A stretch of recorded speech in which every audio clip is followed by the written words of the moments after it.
મહારાજ તમે જે કોઈ બધા કઈ હાથ ઊંચા ના કરશો, તમારે હાથ ઊંચા ના કરશો એવું કહું છું. આજે આમ હાથ જોડે ને કે આમ કરે છે, એ કોઈ અભિનેતા હોય નેતા હોય એ કરીએ કે હું એક સેવક છું, પણ હું એકના આમ બતાવીશ ને તો બીજા 10 આમ બતાવો. મારે જે થતું હોય એ જ મારે જ કરે, બધું ના કરે. સોજુભાઈ એમને હું પ્રશ્ન કરું, આયા ચશ્મા વાળા ભાઈ શું તકલીફ છે પૂછો. આપણે એટલે ભલામણ આમાં ક્યાં કોઈ ફિલ્મ અભિનેતા છો ને હમણાં ગીત ગાવાનો છો તમને નહીં દેખાય બે કે આપણે જે કોઈ આ તમે આયા છો એ સોશિયલ મીડિયા સગા સંબંધી અથવા તો ક્યાંક ને ક્યાંક દાદાના પડચા સાંભળીને જ આયા છે, એવું છે ને. અને જે કોઈ આયા હું લાલચુ તો નથી કહેતો, પણ મનમાં કંઈક ને કંઈક તો અપેક્ષા લઈને આયા છો ને, તો અપેક્ષાઓ પણ પૂરી કરે પરમાત્મા કે માણસ. તો બધા મારવા એ અડિયું હું કામ કાઢો છો કો કે દાદાનો મુખ્ય ઉદ્દેશ્ય શું છે કે આજ જે સારી સાત્વિક જગ્યાઓ છે મને એનો ક્યારે કોઈ વિરોધ નથી. અને ખોટું કરે છે તો કે હું એની આમ લડું છું એવું નથી કહેતો, એ હોવાનું કર્મ જોવે, સમજાય. પણ જે ધર્મના નામે આપણી ઘણા બનાવો આવે છે, જોજો છેતરપિંડીઓ થાય છે. આ અમારાથી બને એટલી અમે અટકાવી, બીજું તો શું. કાયમ તમારે આ ધરતી ઉપર ને રોકાવાનું, મારે ને રોકાવાનું, સમજી ગયા ને. આ તો એક મુસાફરી છે જીવનની. એસટી બસમાં તમે ને મેં ભેગા થયા એવું છે. એનો આનંદ માણી લેવો, આર્ગ્યુમેન્ટો ના કરો, સમજાય. આમ તો ઘણા આવે અમે તો રોજ જોઈએ, પણ આ શું છે જેટલા સમજણ આવી જાય એટલે વારંવાર બોલીએ. તમને ઠપકો આપી આ અમારો હક જમાવી દે એવું નથી કહેતા, પણ ફરી વાર આવો કે અત્યારે સાંભળ્યા પછી જો કદાચ પરમાત્માએ થોડુંક આપ્યું હોય, ચાલતું હોય તો સુધારો આવી જાય. બાકી મેન્ટલ હોસ્પિટલમાં લઈ જાવ તો એમાં ફેર કંપની પોર્ટફોલિયો એના બદલાય, સમજાય. કે આપણે આ દાદાનું સાનિધ્ય છે અને લોકોને જે મદદ થાય, જે સેવા થાય એ અમે કરી રહ્યા છીએ. બાકી આ કોઈ જાતનો વેપાર નથી. તમે પાર્કિંગમાં ગાડી મૂકો ત્યાંથી પ્રસાદીની ડીશ લો, ત્યાં લગીનમાં કોઈ 5 રૂપિયા તમારી જોડે માંગ્યા હોય તો કહો. માંગ્યા? પાછળ અવાજ આવો મારો ભાઈ. ખાધું હે ત્યાં લગીન તો બોલો.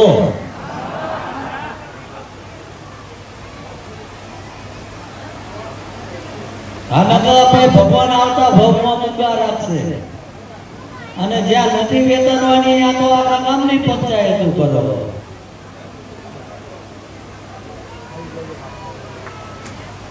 કે એક દાદાના માધ્યમથી આજ લાખો પરિવારો આવ્યા છે અને જે કઈ મનમાં એની વ્યાધિ ઉપજતી જો દાદાના શરણોમાં મૂકી ગયા તો પરમાત્મા એ સમાજનું નિરાકરણ આપ્યું છે.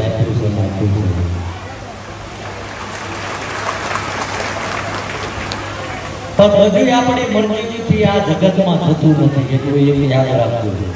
ઘણો આપણે વિચારીને બેઠા હોય પણ એમાં પરમાત્મા આપણને કંઈક બીજું બતાવવા માંગતો હોય એટલે એ કામ ના થતું હોય, સમજાય.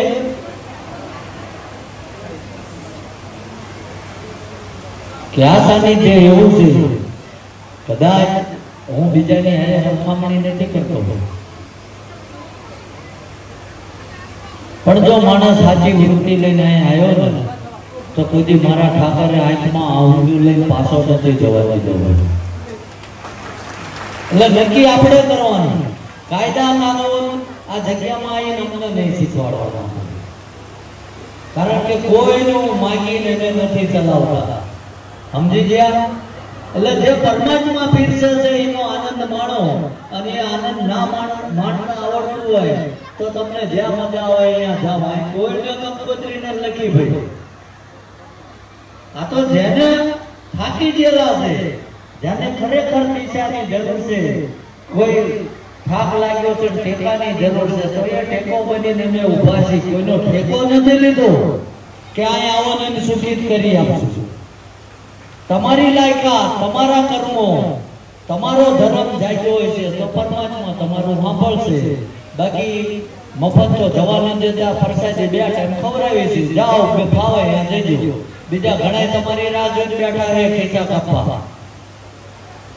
જગતમાં કહેવત છે, લોભિયા હોય દુધારા ભૂખ્યા ના મરે. મરે ઘણી સ્કીમો છે, મને કોઈનો વિરોધ નથી,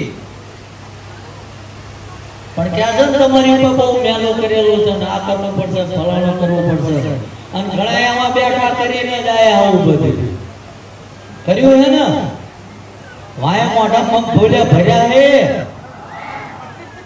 આ તમને ના નવરાય છે, મેં નવરા નથી, કઈ લીધું છે, જય ગોપાલ કરો. વાયા ઉભા છે એ તો સાહેબે હારી મજાની સીટ લઈ લીધી છે, બોલી નથી શકતા.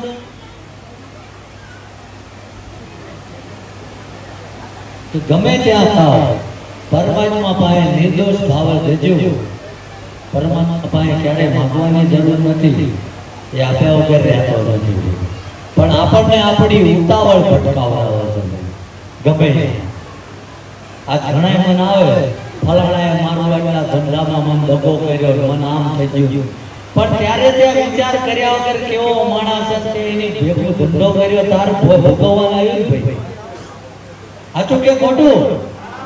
ક્યાંક ને ક્યાંક લાલચ આવી, હું રાતોરાત પૈસા વાળો થઈ જાઉં, હું દુનિયાને કંઈક કરીને બતાવું, હું કોણ છું, આ છું તું.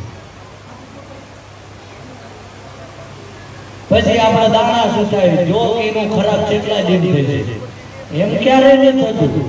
જો તમારી નીતિનો પૈસો હોય છે અને તમને છેતરી લઈ ગયો, હજુ એવો ઠાકર જાગે છે કે આજને જો 12 મહિને એની હાકલ પકડાવશે, પણ એ આપણી લાગણી હોવી જોઈએ, એ આપણી કદર કરવી જોઈએ, તો પરમાત્મા થાય.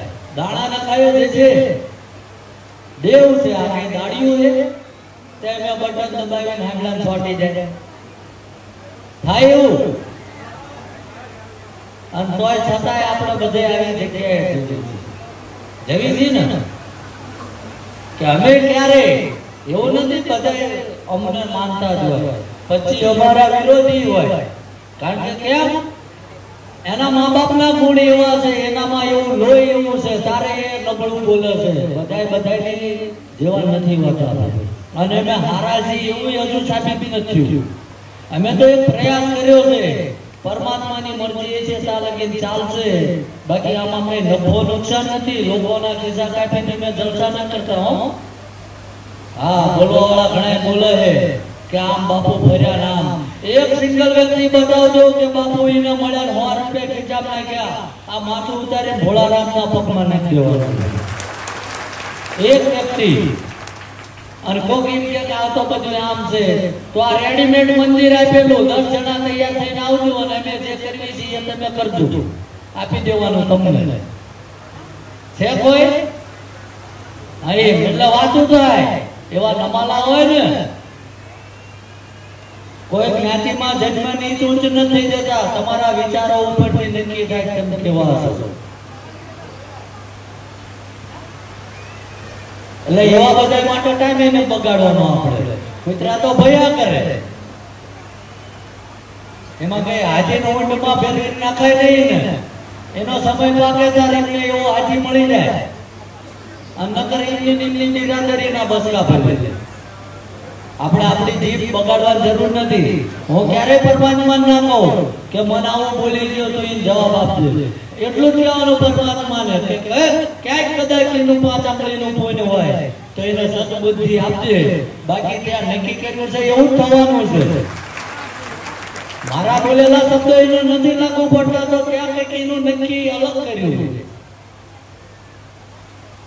કારણ કે જે કોઈને કદાચ આના વડવાની પુણ્ય હોય, બાપ દાદાની હોય, અને આ દેવના માધ્યમથી જે 4 શબ્દો બોલી ગયો ને, તો આજ એને મહેનત કરતા કરતા 82, 85,000 લોકો દારૂ બંધ કરાવી દીધો.